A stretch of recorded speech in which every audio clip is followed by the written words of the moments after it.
Welcome back to Outside Views, and today we're diving into a political mystery that isn't really a mystery at all. The not-so-secret Europhiles and the internal war for the soul of the Labour Party.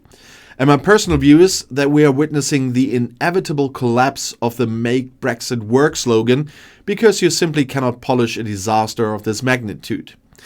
It's January 2026, and the outside view is that Keir Starmer is currently trapped between a public that has moved on and a party that is desperate to run back into the arms of Brussels. Just look at the cold, hard numbers. Starmer is starting this year with a net favorability score of negative 54, and some polls have even seen him sink to an astounding negative 66. To put that in perspective, that is worse than Boris Johnson on the day he resigned, and worse than Liz Truss after they crashed the economy. And much worse than the letters, by the way. And the reality is that 56% of the British public now believe Brexit was a mistake. And in this vacuum of leadership, the Europhile tribes inside Labour are finally smelling blood in the water. And I believe that the reset Starmer promised is being viewed by his own MPs as a pathetic half measure, a tinkering that is equivalent to finding 50p after losing £50. And the question is no longer if Britain will move closer to Europe, but which tribe will win the race to drag the country back to the negotiating table. Let's talk about the first tribe, the customs unionists, who are effectively being led by a man with very clear leadership ambitions. That's Health Secretary Wes Streeting. Just a few weeks ago, Streeting gave a wide-ranging interview where he called the economic hit of Brexit massive and suggested a deeper trading relationship is the only way to fix the UK's uncomfortable tax burden.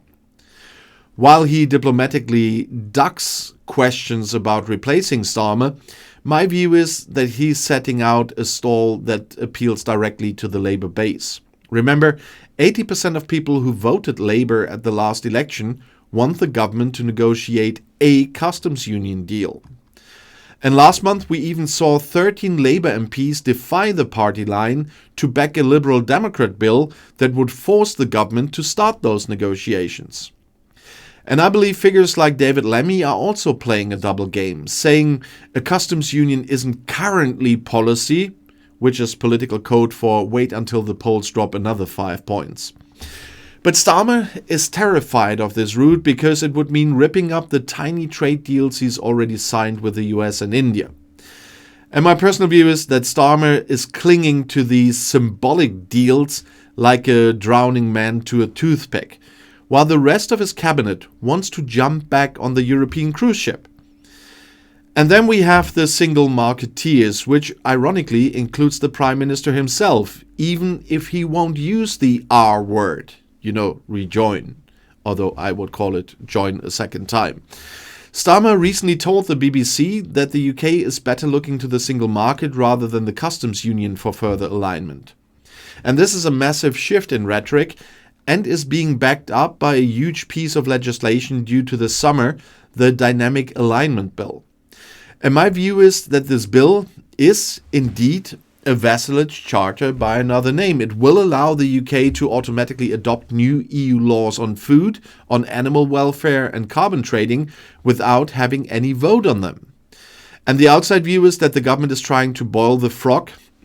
You mean what that means, getting closer and closer to the EU in tiny technical steps until the public realizes that they are effectively back in the single market, although not completely, because that is technically not even possible without joining. But working behind the scenes on this is Michael Ellam and Chris Ward, Starmer's closest allies from the Brexit wars of the late 2010s. But here's the problem. The EU isn't interested in alignment light. They've already blocked the UK from their defence fund over a £6 billion fee, and they are demanding a youth mobility scheme that Starmer is still too scared to sign.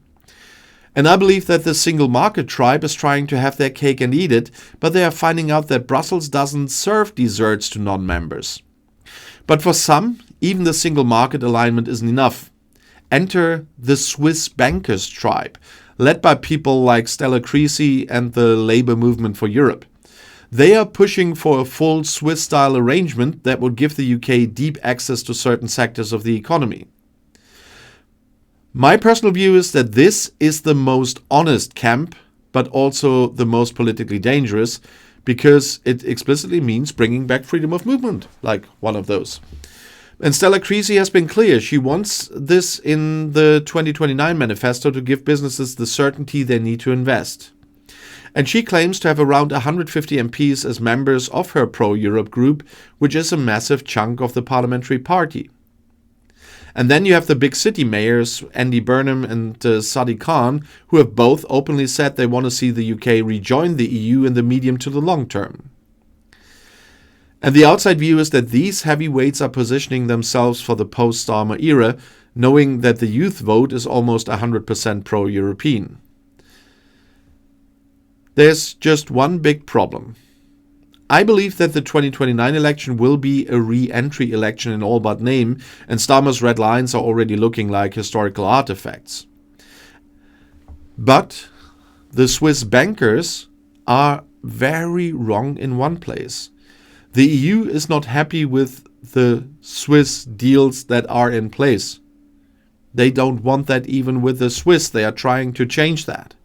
And so they will never give that to anybody else. And as I said in another video, if those Swiss bankers, as we call them here, are really honest, and they are still the most honest, but not honest enough, they would make sure that joining the EU would be part of the manifesto. As distant in the future as that one would be, that would be the honest way.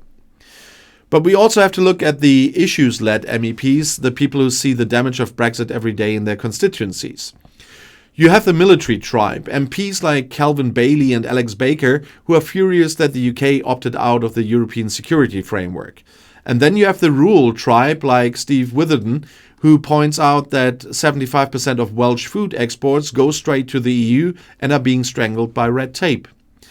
And my personal view is that these MPs are the ones who will eventually force Starmer's hand, because their voters are losing their jobs and their livelihoods.